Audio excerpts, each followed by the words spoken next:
تصور تبدیل کر کے عورت کو عزت و احترام دیا، بیٹی کو اللہ کی رحمت قرار دی، نیک بیوی کو دنیا کی بہترین ماتا بنایا اور ماں کے قدموں تلے جنت کا تصور دیا۔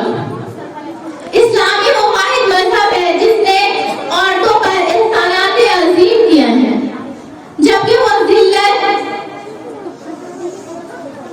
اور گڑھے کی پستی کے انتہا کو جا پہنچی تھی اور عورت کے وجود کو گوارا کرنے سے انکار کیا جا رہا تھا، تو رسول اللہ صلی اللہ علیہ وسلم دنیا میں تشریف لائے اور انسانیت کو اس آگ کی لپیٹ سے بچایا اور عورت کو عزت و احترام اور اس کے حقوق دیے۔ اور کوئی دوسرا مذہب نہیں اتنی عورت عزت کو دیے جتنا کہ ہمارے اسلام نے دیا ہے، بیٹی کو اللہ کی رحمت قرار دیا ہے۔ آپ صلی اللہ علیہ وسلم نے فرمایا جس کے پاس 3 بیٹیاں ہوں اور انہوں نے اپنی تینوں بیٹیوں کی اچھی تعلیم و تربیت کی تو وہ میرے ساتھ جنت میں جائے گا۔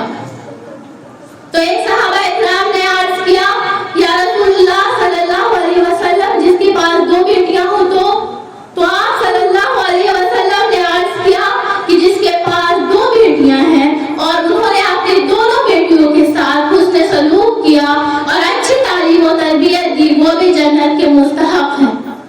تو یہ ہے ہمارا اسلام، ماں کے قدموں تلے جنت کا تصور۔ آپ صلی اللہ علیہ وسلم نے فرمایا کہ اگر میری ماں زندہ ہوتی اور میں عشاء کی نماز پڑھ رہا ہوتا اور میں فرض نماز میں ہوتا اور میری ماں بولتی محمد، تو میں فرض نماز کی نیت کو توڑ دیتا اور اپنے ماں کے پاس جاتا اور کہتا جی امی جان۔ تو یہ مقام کسی اور مذہب نے نہیں بلکہ اسلام نے دیا ہے۔ تو ہمیں بھی اپنے حقوق کو جاننا چاہیے کہ ہم نایاب ہیں، بہت قیمتی ہیں ہمارے اسلام نے عورت کو عورت کا رتبہ دیا ہے، بیٹی کو رحمت قرار دیا ہے، ماں کے جنت کے تلے ماں کے پیروں کے تلے جنت کا تصور دیا ہے۔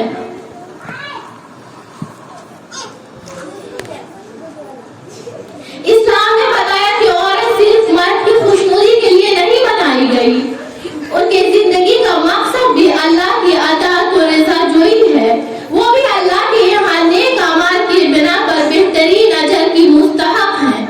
اسلام نے نکاح کے لیے عورت کی رضامندی کو اہم قرار رکھا اور شادی کے بعد والدین بھائیوں کو بیٹی بہن کی پشت بنانے کے لیے پناہی کی تاکید کی۔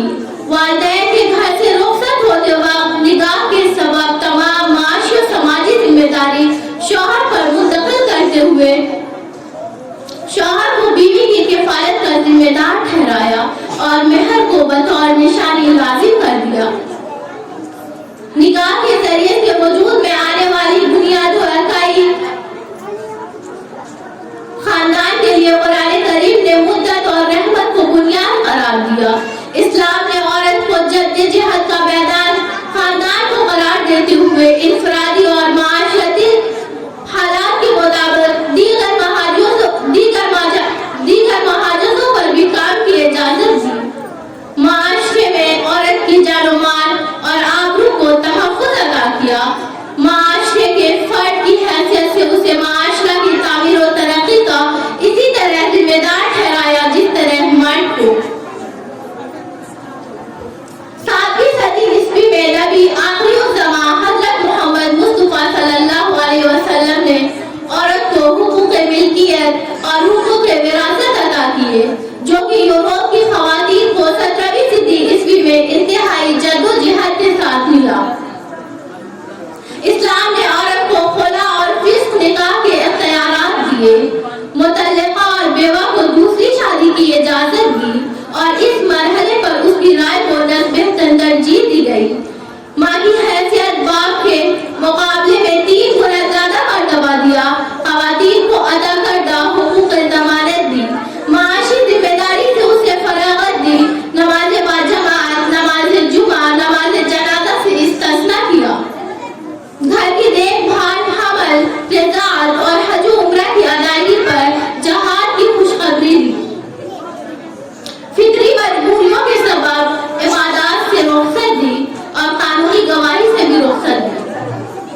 اپنے مال سے نبی صلی اللہ علیہ وسلم کی مدد کی اور اولاد دی۔ سیرت عائشہ پر نظر ڈالیے، جن کی علمی حیثیت عورتوں میں سب سے زیادہ فقہ اور صاحب علم ہونے کی بنا پر بعض صحابہ اکرام پر بھی فوقیت حاصل ہے۔ آپ کا مبین 200 صحابہ اکرام کی استاد ہونے کے ساتھ ساتھ نہایت شیریں کلام و فصیح النساء تھی۔ نبی صلی اللہ علیہ وسلم کے جگر کا ٹکڑا فاطمہ بنت محمد صلی اللہ علیہ وسلم، جب آپ نبی صلی اللہ علیہ وسلم کے گھر میں تشریف لیتی تھی تو نبی صلی اللہ علیہ وسلم آپ کا خوش آمدید کہتے، انہیں بوسہ دیتے۔ تو یہ حقوق کسی اور مذہب نے نہیں بلکہ اسلام نے عورتوں کو دیا ہے۔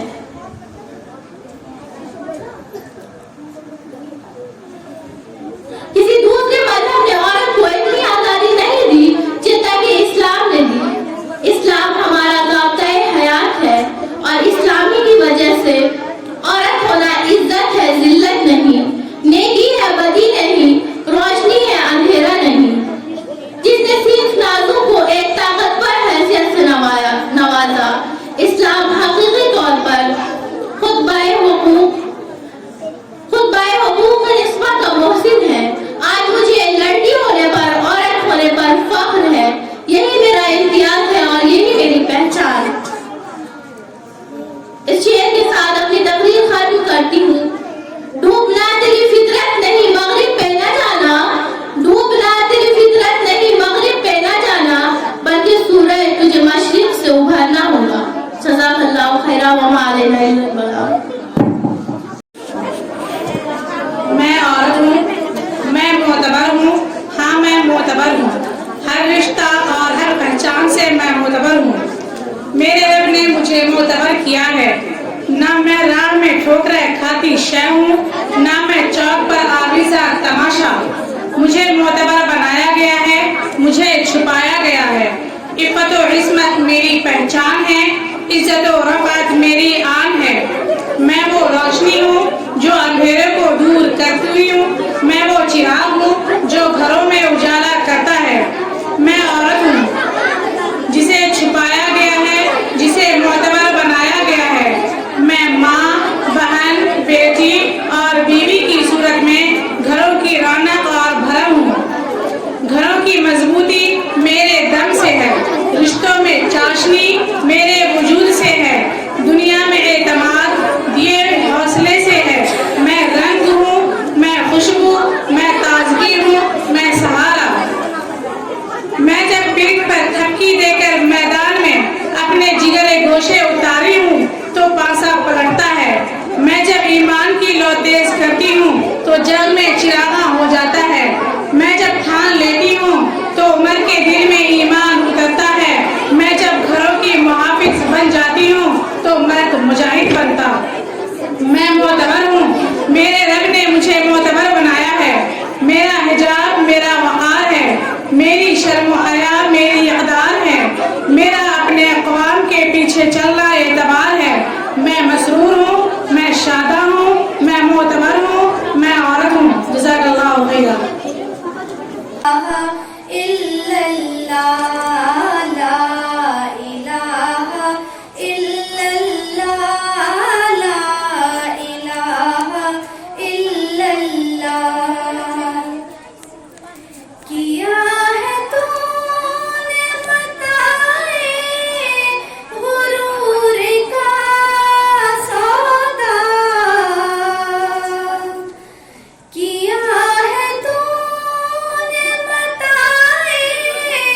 غرور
الله وبركاته. نحمده ونصلي على رسوله الكريم أما بعد. میری پیاری بہنوں اور عزیز بہنوں، میں آپ لوگوں کے سامنے پردے کے عنوان میں کچھ عرض کرنا چاہتی ہوں. امید کرتی ہوں کہ آپ لوگ بغور سماعت فرمائیں گے.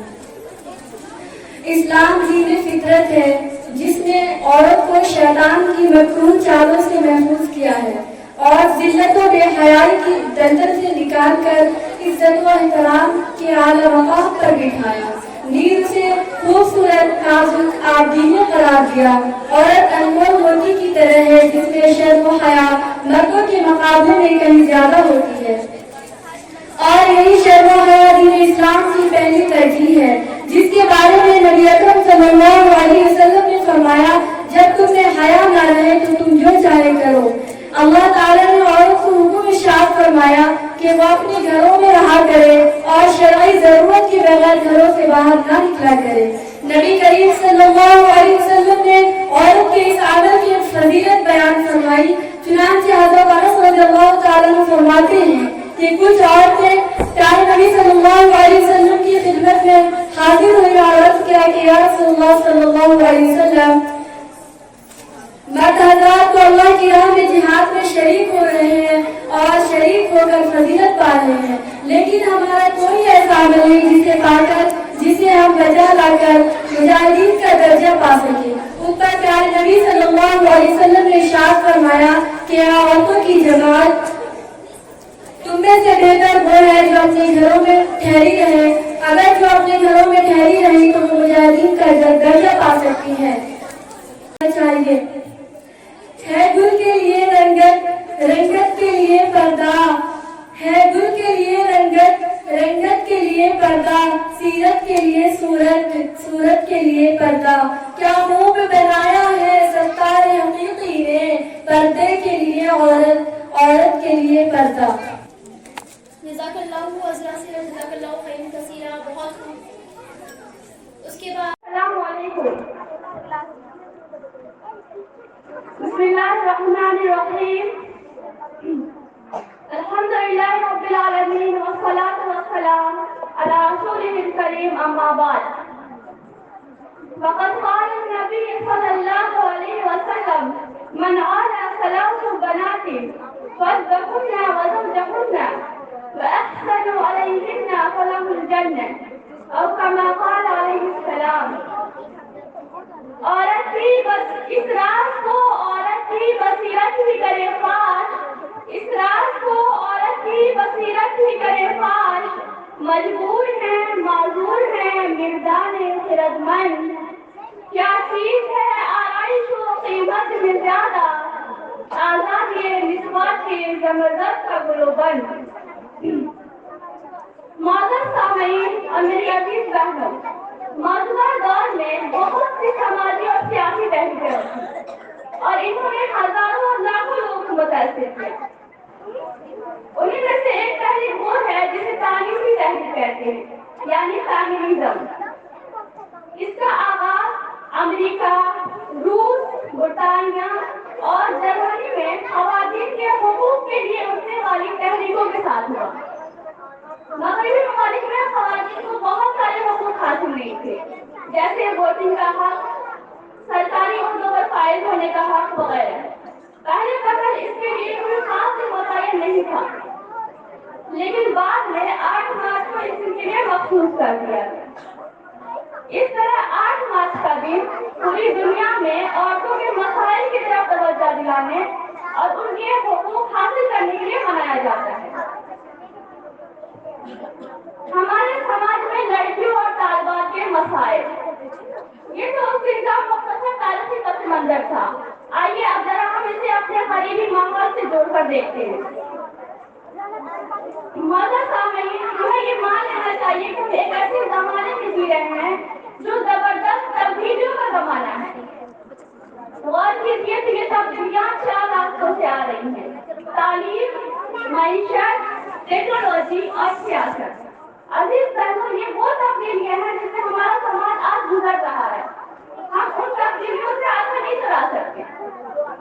زندہ خاتون مسائل کا حل تلاش کرتی ہیں اور مستقبل کے منصوبے بناتی ہیں اور پھر اپنی منزل تک پہنچنے کے لیے سرگرم عمل ہو جاتی ہیں.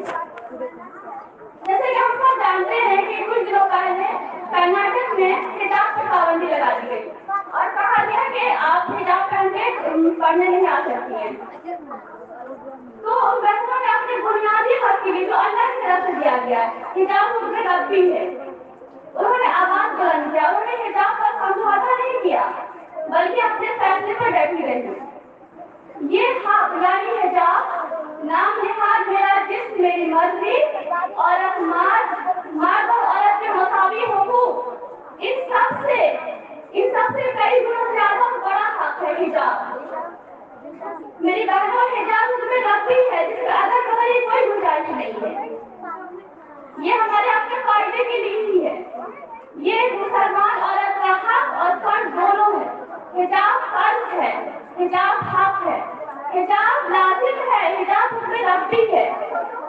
یہ آج کل کی ظاہر اور ماڈرن اور نام نہاد عورت مارچ کی آئندہ کی باتوں میں آ کر حجاب کے بارے میں ہمیں اپنی برین واشنگ نہیں ہونا دینا ہے.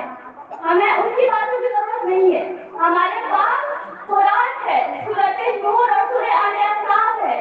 ہمیں سورۃ نور کا مطالعہ کرنا ہے, پھر احادیث کا مطالعہ کریں. البتہ ہم اس کو اپنی ذات اور اپنے گھر سے الگ کرتے ہیں. یہ سب سے بنیادی کام ہے. اسلام کو ہدایت کا مجموعہ ہے.